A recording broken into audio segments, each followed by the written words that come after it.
Assalamualaikum sahabat, apa kabar Anda hari ini? Kita sudah melewati tahun 2020 yang penuh dengan cobaan, saya pikir.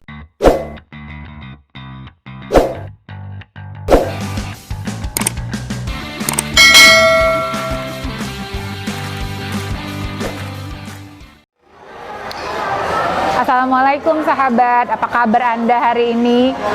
Kita sudah melewati tahun 2020 yang penuh dengan cobaan, saya pikir, tapi penuh pelajaran. Wabah itu akan terus ada, tapi kita harus tetap fighting di tahun 2021. Tetap jaga kesehatan, pakai masker, kalau keluar rumah jaga jarak gitu ya, apalagi ketika liburan. Nah, bicara soal liburan, bagaimana dengan liburan akhir tahun Anda di tahun 2020? Apakah punya pengalaman yang menyenangkan? Kemudian, apakah Anda menjadi orang yang berbeda setelah pulang dari liburan? Traveling dalam bahasa Indonesia artinya melakukan perjalanan. Kenapa sih kita harus melakukan perjalanan? Allah jelas menyuruh kita untuk melakukan perjalanan di muka bumi agar kita bisa melihat tanda-tanda kebesaran Allah. Jadi kalau kita pergi ke gunung, ada kisah Nabi Muhammad yang ketika dia melarikan diri dari kafir Quraisy, kemudian dia pergi ke Gua Hira, dia memanjat gunung yang sangat tinggi untuk sampai ke Gua Hira. Kisah-kisah tersebut menjadi pelajaran bagi kita mentadaburinya agar kita mau bersusah payah merasakan bagaimana perjalanan naik ke atas gunung. Yang utama dari itu semua adalah kaki atau fisik kita harus kuat untuk bisa melakukan perjalanan tadi. Atau kalau kita pergi ke laut, maka ada kisah tentang Nabi Yunus yang ditelan ikan paus waktu itu, tapi Nabi tersebut tidak wafat. Allah memberikan kebesarannya di situ. Di dalam 3 kegelapan waktu itu, dalam gelapnya malam, kemudian dalam laut, dan kemudian dalam perut ikan paus. Kenapa kita harus melakukan perenungan ketika pergi ke pantai, ke laut, ataupun ke gunung? Ya, artinya dengan melihat laut yang seluas itu, melihat ciptaan Tuhan yang sebesar itu, ternyata kita tidak ada apa-apanya, bahwa kita hanyalah seperti buih ataupun debu, buih di lautan, dan debu yang berterbangan. Oke, membahas soal pergi liburan atau mengadakan perjalanan tidaklah harus mahal atau harus mewah-mewah seperti pergi ke luar negeri atau kemanapun. Di dalam negeri sendiri kita punya banyak tempat-tempat yang asik yang bisa kita lakukan untuk merefresh atau mericas diri kita agar kita menjadi orang yang berbeda sepulang ke liburan tadi. Saya mau cerita perjalanan saya. Kalau yang di dalam negeri ya, saya udah pernah ke Sabang, kemudian ke Sumatera Barat, kemudian nyebrang ke Pulau Jawa, ada Jakarta, Surabaya, kemudian sampai ke Bali dan sampai ke Lombok. Indonesia itu sangat luas, Allah memberikan keindahan, kemewahan ketika menciptakan Indonesia katanya, karena dengan sumber daya alamnya kita harus mengeksplor itu semua agar menambah pengalaman dalam hidup kita. Melakukan perjalanan itu tidak boleh manja. Jadi dengan teman perjalanan kita harus lebih tenggang rasa, sebab tidak semua harus sesuai dengan keinginan kita gitu ya. Itu banyak pelajaran-pelajaran yang bisa kita ambil. Nah, di samping itu saya juga pernah kalau pengalaman kalau ke luar negeri ya ke Malaysia, kemudian ke Thailand, kemudian ke Singapura, dan sampai waktu itu melakukan perjalanan umroh ke Mekah dan Madinah. Ada banyak pelajaran yang bisa diambil dalam ketika kita mengunjungi negeri orang lain gitu.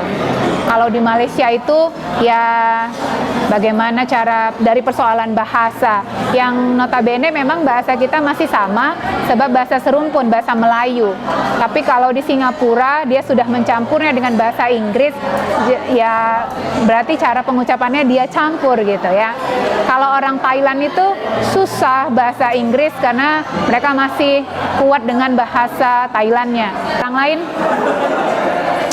salah satunya ini. Makanan dan minuman. Jadi kalau di Malaysia itu teh tariknya khas banget gitu ya. Beda dengan teh tarik yang orang Indonesia buat gitu.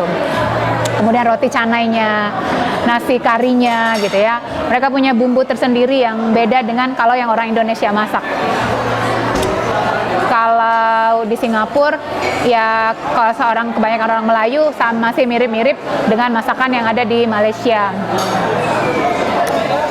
Terus kalau di Arab Saudi yang masaknya itu kayaknya udah pada belajar menu masakan Indonesia. Jadi kita kalau misalnya pergi haji atau umroh jangan khawatir, mereka udah bisa memasak masakannya Indonesia. Tapi kalau kita udah terbang ke negara yang Arab Saudi ataupun Eropa, mereka punya ciri khas itu coklatnya, susunya gitu ya. Jadi rasa es krimnya itu beda gitu. Atau kita bisa membawa pulang kurma yang memang murah dan beda rasanya kalau kita yang nikmatin yang ada di Indonesia.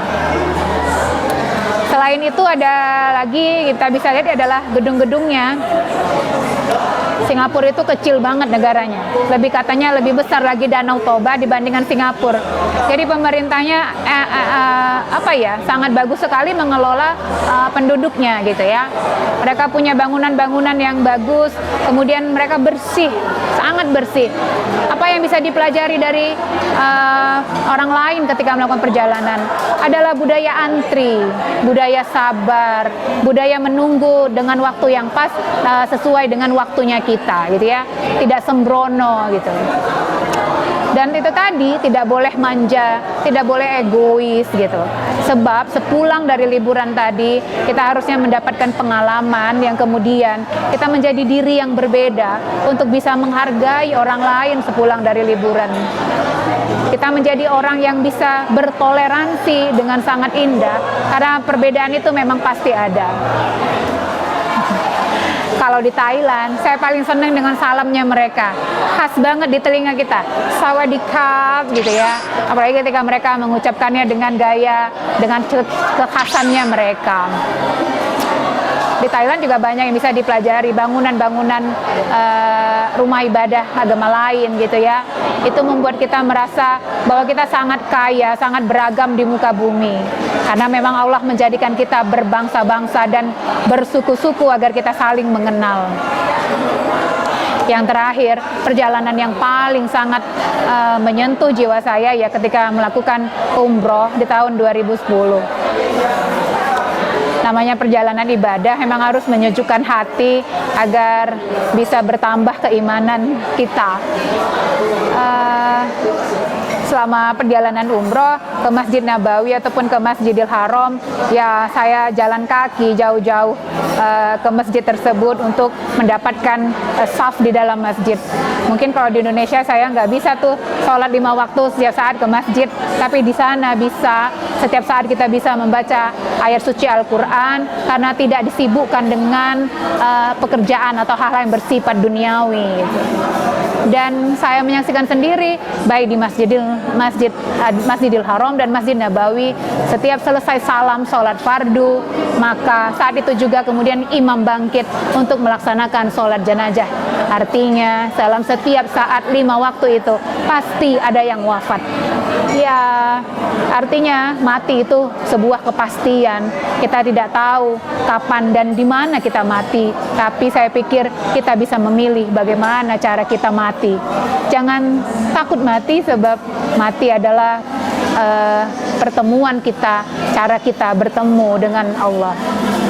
Baik sahabat, apapun itu saya yakin, saya mohon Anda meluangkan waktu untuk pergi liburan, belajar sebagus-bagusnya, kemudian bekerja, menabung agar bisa melakukan perjalanan tadi, agar bisa bertemu dengan banyak orang, kemudian mengambil pelajaran, mengambil pengalaman mereka untuk kita simpan sebagai motivasi hidup agar kita menjadi orang yang lebih baik lagi dari tahun-tahun sebelumnya.